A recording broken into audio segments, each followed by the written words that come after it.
Welcome to the Essential Skills for Humaning podcast, where we explore the fundamental abilities and insights that make us better humans. Here's your host, Christina Eanes. Hi, everyone. Welcome to this week's episode of Essential Skills for Humaning. I am your host, Christina Eanes, and today we have Denise Schonwald. Welcome, Denise. Hi, thank you. Thank you for having me. Well, now, before we get into our topic of how self-awareness leads to better relationships, which I think is huge, I can't wait to hear what you have to say. No pressure. But before then, let's get into your background. So share whatever you'd like with our audience. My first career, I was a critical care nurse, and I'm still licensed as a nurse, although I haven't practiced in quite a few years. And I loved it. I loved working in critical care. I loved working with people. But as you get older, working 12-hour shifts and nights and call just got to really be a grind. And I still wanted to practice, but not necessarily in the hospital setting. And for me, mental health seemed like a really good bridge to do something else. And then when I bridged over to mental health, I thought it was a little bit confusing of a new career because I thought that mental health was so blurry and not particularly well defined. Although the more I started studying and learning about the body and energy, I realized how they're all sort of work together, which has been fascinating. Yeah. Oh, I love that. Yeah. So when we're talking about how self-awareness leads to better relationships, where do we start? Where would you like to start this journey we're going to take our audience on? It's interesting. When I first went into mental health, I wanted to work with people who were, sort of sick and maybe going through cancer and so forth, because I thought it was a perfect sort of mesh of both of my licenses and so forth. And as I started to advertise and so forth, now I get mostly couples. And that was probably, I would say, the last sort of group that I wanted to work with. But I just thought, I don't know that I want to do that many couples. But it's really interesting. The number one probably search that people are looking for counselors is couples or family counseling. That seems to be something that people are willing to go to counseling for. One of the things that I look at is, obviously I'm looking at both of the people sitting, in front of me, but I'm wondering how they're connecting to each other. And after I do a brief history, they usually will say, we don't communicate very well. Mm-hmm. And I'll say, well, can you give me an example? We argue all the time. Mm. So that tells me they're both probably not in a really good place as individuals. And unfortunately, this is how they're connecting to each other. Yeah. So that's always been very helpful for me to understand not only how they're doing as individual, people in front of me, but also what the marriage or what the relationship is sort of looking like. And a lot of times either they're arguing or maybe they're not speaking for days and days. And that certainly is a symptom that there's a lot of issues, not only with the relationship, but individually as well. Absolutely. Well, how about, can we start with the individuals who, let's say, aren't in a relationship at this point? What is some advice for them to, because I totally agree. And I think it's so important that we know ourselves and we're happy with ourselves before we even get into, or maybe that's the wrong terminology, but before we get into a relationship. So what would be your advice for that person not in a relationship at this point? One of the things that they really should sort of look at and evaluate is sort of their track record with past relationships. Many times they say, I've been in a series of abusive relationships or, emotionally very volatile relationships. If when you get out of such a relationship, if you don't do the work to heal and learn better habits, you're likely going to get into the same sort of dynamic. And that's unfortunately why things seem to tend to repeat, is because we don't ever really gain the insight and understanding, yet we want to partner with someone. But unfortunately, the second sort of partnership is not usually as much any healthier. Yeah. Can you talk a little bit more about how our patterns repeat and maybe how we are subconsciously seeking out that partner that fits that pattern? Sometimes the dysfunctionality, if you will, is in the family dynamics. Like maybe dad was an alcoholic, and although I might not have enjoyed that living in that home, fortunately, those patterns are very familiar to me, not Yeah. necessarily healthy. So I may marry or partner with somebody who has some sort of addiction issues, and that's familiar, but again, not necessarily healthy. Yeah. So what would be their step for healing, identifying what that pattern is? Because for some reason, what comes to mind is I hear someone say, I always get, with these duds. And it's like the common denominator in all of those relationships is you. So how do they go through and do that analysis of what's going on here? A clear, sort of an easy exercise, maybe not necessarily as easy as I'm trying to portray it, is Mm. it's very important for, I call it your circle, to be well defined. And your circle is what you will and will not either tolerate or what you're looking for in a relationship. And so that it's very clearly defined. So if you want somebody who's honest and trustworthy, that has to be something you insist upon. Mm-hmm. But many times people want that, and yet the people that are coming into their lives don't offer what they want. And they put up with it anyway, hoping that they'll get better or that they'll change. And likely they are not going to. Yeah. So that I can see that's great for focusing on looking at the other individual. What about going within and understanding ourselves a little bit more and what's causing that? When I first meet with someone, I ask them, and it's usually a nice icebreaker too. I say, listen, I'd like to start by asking you a few questions. And I probably run through my intake in 10 minutes or less, but I'm getting a really good understanding of their nervous system. Mm. So I ask things like, what medications do you take? I used to always start with, are you fairly healthy? And I found that people will say yes. And then when they give me their 15th medication, I realize they're not as healthy as they just thought that they were. Or So, self-aware, right? exactly. So the nice thing about nursing is once I understand their medications, I have a pretty good understanding of what they may struggle with health-wise, or at least have an idea. I want to know whom they live with. I want to know about their parents. So were their parents together? Do they get along with their brothers and sisters? Because I'm trying to understand a little bit of history. Mm. What sort of mental health problems run in the family that you know of? Because a lot of times we don't know of them. But here's some really good questions that I ask. Do you have a good network of friends? Mm. What are your hobbies? You'd be amazed at how many people say, well, I don't really have time for any hobbies. Mm. Or I like to go to the beach. And I'll say, well, how often do you do that? Oh, I don't know, every 3 or 4 months, which is not really enough sort of to fill their cup, sort of. I ask them if they're religious. I'm asking them about maybe do they smoke or drink, or do they have any sort of not so great habits, shopping and so forth. So what I'm doing very quickly, and I used to do this in critical care also, is I'm putting a puzzle together with in no time, because I'm trying to understand about how their nervous system, is it balanced? Mm-hmm. Are they really struggling? And so forth. I ask them about their career, whether they enjoy it, any trauma. And so when I'm all finished, I have a fairly good understanding of them sort of quickly. And now I'm trying to understand why they're coming in and what I can do to help them. I'm Nice. also assessing their willingness.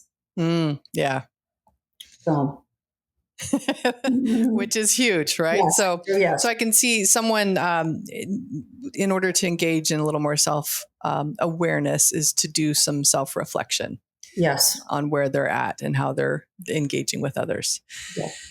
So maybe sticking with that same person who's not yet in a relationship, once they do find something that's holding them back, and I know this is a general question, any suggestions on how they can figure out, okay, what can I do to make myself more, shall I say, whole, so I can engage in a healthy relationship? Any suggestions there? Sort of a quick suggestion would be, and this is something that many of us sort of lack, is we really have to develop a healthy relationship with ourselves. Mm-hmm.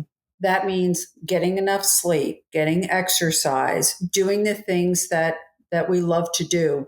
Many people are caught up in working a lot, taking care of the children, and they invest so much time and energy in everyone else.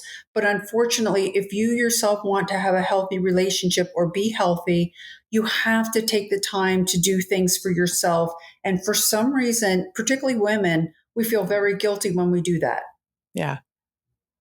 Putting that oxygen mask on ourselves first. Mm-hmm. And we women are sort of the worst. We're perfect to give that advice, not necessarily as good at receiving it. Yeah.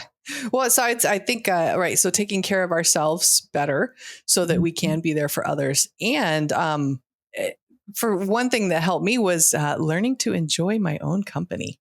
Yes. Yeah. Going to dinner alone, going to the movies alone, solo vacation, those kind of things, I think. Yeah.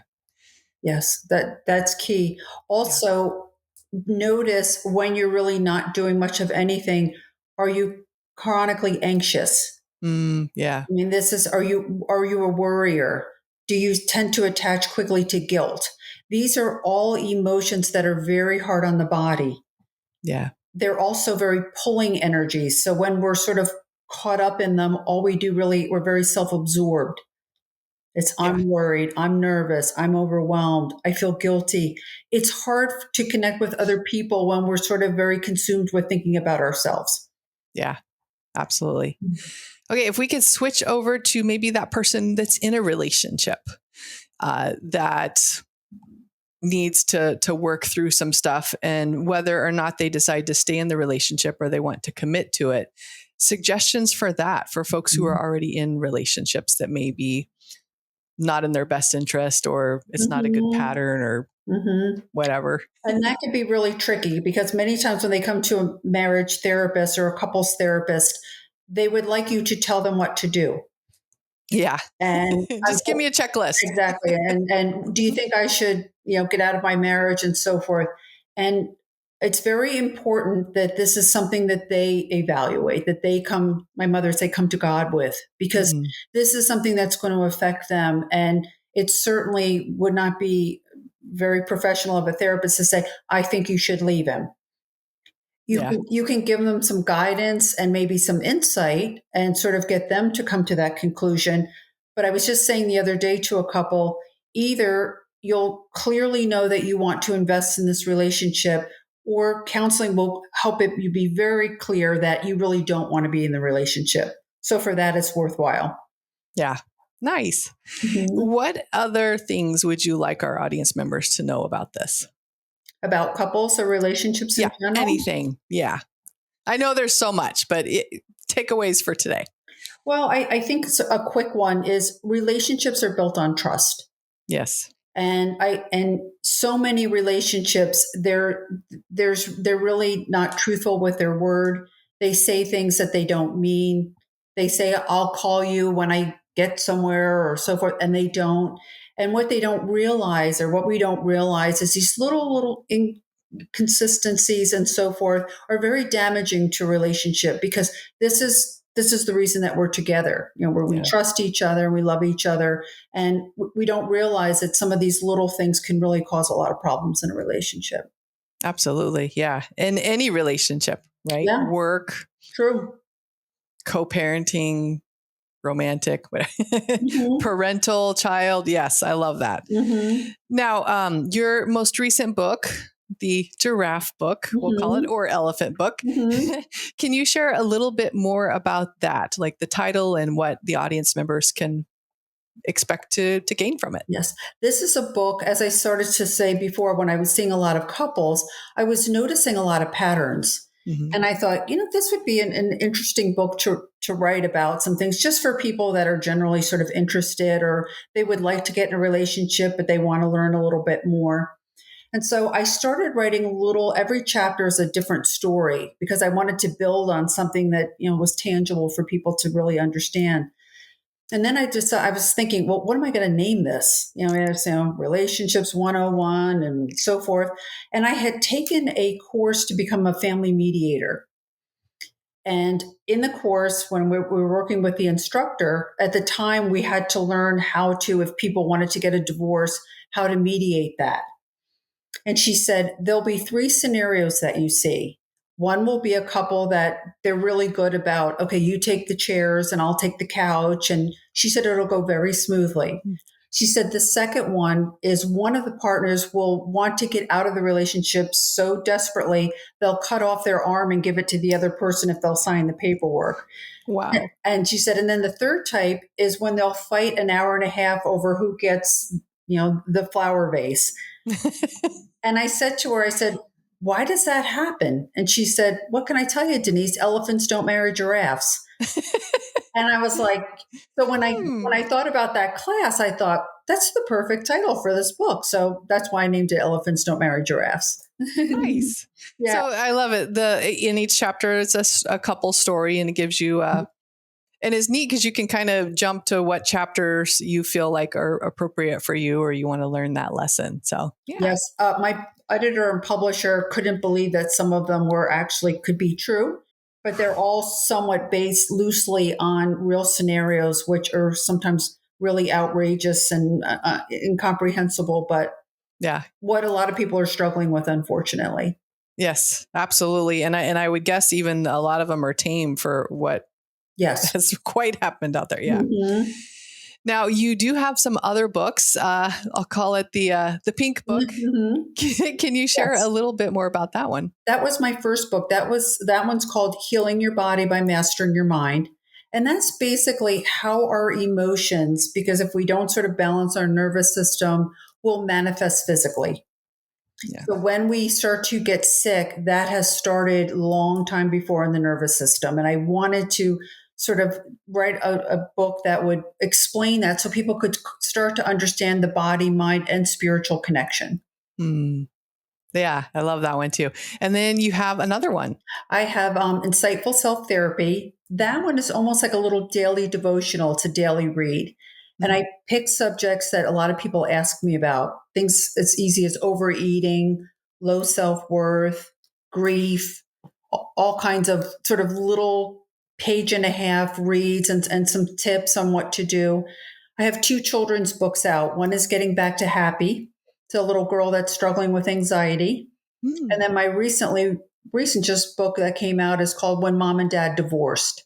And it's about a little boy that's stuck in the middle of his parents' very contentious divorce and how he deals with that. Oh, wow. So he's stuck between an elephant and a giraffe. He is.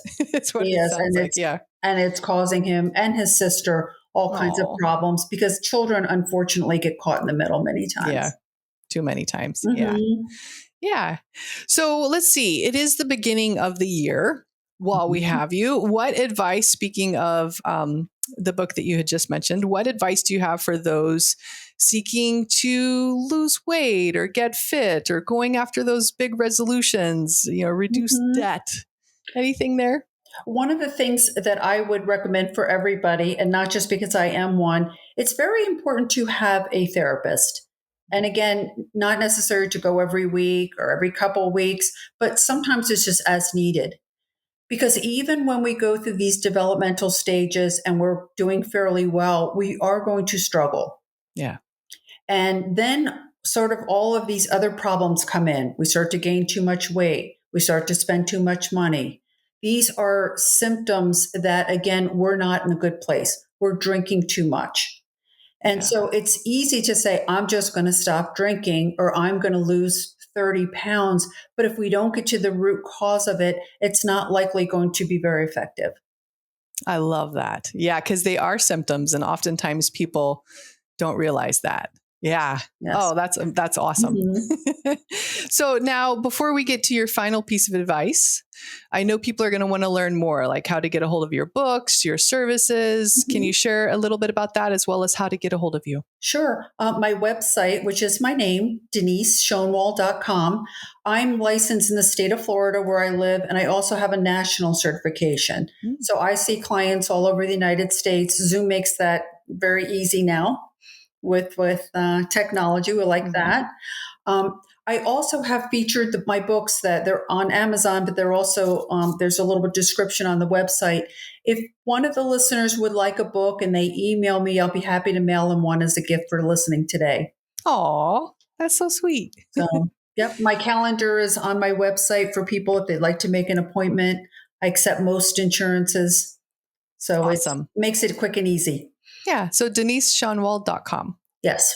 We'll make sure that gets in the episode description. Thank you. Mm-hmm. Okay. Your final piece of advice.